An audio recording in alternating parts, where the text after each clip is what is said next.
गांव चंपापुर में एक चतुर और नटखट लड़का रहता था जिसका नाम बंटी था। बंटी को शरारतें करना बहुत पसंद था, लेकिन वो दिल का बहुत अच्छा था। उसकी खासियत ये थी कि वो हर समस्या का हल अपनी चतुराई से निकाल लेता था।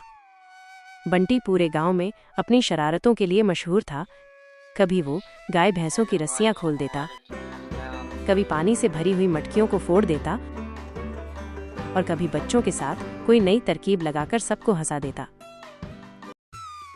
गांव में एक सेठ घनश्याम रहते थे जो बहुत गुस्सैल और कंजूस थे। एक दिन बंटी ने उनकी दुकान के बाहर एक कागज चिपका दिया। उस कागज पर लिखा था, आज यहाँ सब चीजें मुफ्त मिलेंगी।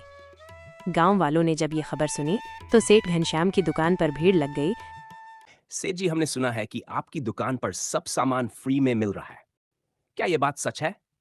वो आपकी दुकान पर बोर्ड भी लग रहा है फ्री वाला। भाइयों, ये बोर्ड मैंने नहीं लगाया, ये किसी की शरारत है। हमारी दुकान पर कुछ भी सामान फ्री नहीं मिल रहा है। सेठ घनश्याम ये देखकर परेशान हो गए। को पता चला कि ये बंटी की शरारत थी तो वो गुस्से से लाल हो गए। अगर ये बंटी की शरारत है तो मैं आज उसे नहीं छोड़ूंगा।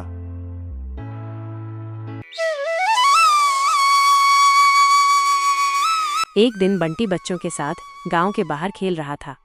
खेलते खेलते वो जंगल में चला गया। वहां उसे एक पुराना महल दिखा जो अब खंडहर बन चुका था। जिज्ञासा से भरा हुआ बंटी खंडहर के अंदर चला गया। महल के अंदर सब सामान पर धूल जम रही थी और चारों तरफ जाले थे।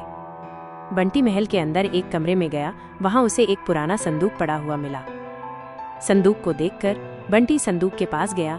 जैसे ही बंटी ने संदूक को खोला, संदूक के अंदर से एक सुनहरी घड़ी निकली।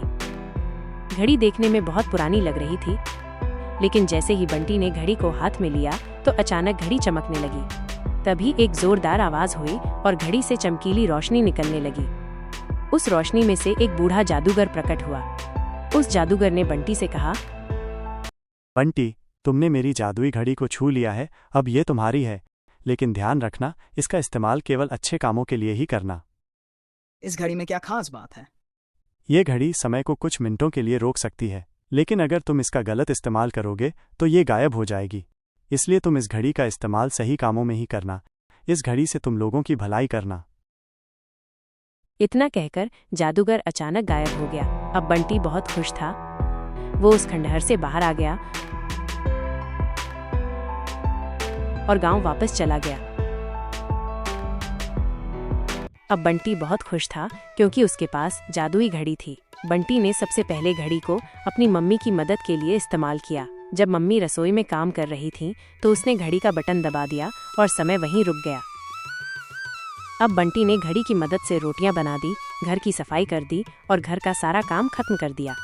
काम खत्म करके बंटी ने घड़ी को वापस चालू कर दिया। बंटी की मम्मी हैरान रह गई कि सारा काम कैसे खत्म हो गया। अब बंटी घड़ी को गांव वालों की मदद के लिए इस्तेमाल करने लगा। उसने सेठ घनश्याम की दुकान में जाकर गरीबों के लिए सारी मिठाइयां निकाल लीं और दुकान का ताला वापस बंद कर दिया। बंटी ने मिठाइयां लोगों में बांट दी। गांव के बच्चों की किताबें को जाने पर उसने समय को पीछे कर दिया और किताबों को ढूंढ निकाला। एक बार एक चोर गांव में घुस आया। गांव में हल्ला मच गया। बंटी ने घड़ी का बटन दबाया और समय रुक गया। बंटी ने चोर की पगड़ी में मिठाई भर दी। बंटी ने घड़ी को फिर चालू कर दिया। जैसे ही चोर भागा, उसकी पगड़ी में से मिठाई गिरने लगी और लोगों ने उसको पकड़ लिया। बंटी को जादुई घड़ी बहुत पसंद थी, लेकिन एक दिन उसने अपनी शर्त में घड़ी का गलत इस्तेमाल कर दिया। सेठ घनश्याम ने गांव में ऐलान किया कि मैं गांव में एक परीक्षा कराऊंगा। जो बच्चा उसमें अच्छे नंबर लाएगा, मैं उसे इनाम दूंगा। क्यों ना मैं समय रोककर सभी सवालों के जवाब किताब में से देख लूं। जैसे ही उसने ऐसा किया, उसकी घड़ी धीरे धीरे गायब होने लगी। बंटी घबरा गया, लेकिन अब कुछ नहीं हो सकता था। जादुई घड़ी हमेशा के लिए चली गई थी। बंटी ने सीखा कि किसी भी शक्ति का इस्तेमाल केवल अच्छे कामों के लिए करना चाहिए। उसने अब अपनी चतुराई और मेहनत से ही लोगों की मदद करना शुरू कर दिया। कुछ सालों बाद बंटी गांव का सबसे समझदार और जिम्मेदार लड़का बन गया। गांव वाले उसे बहुत मानते थे। इस कहानी से हमें ये सीख मिलती है कि बुद्धि और शक्ति का सही इस्तेमाल ही हमें सच्ची सफलता दिलाता है।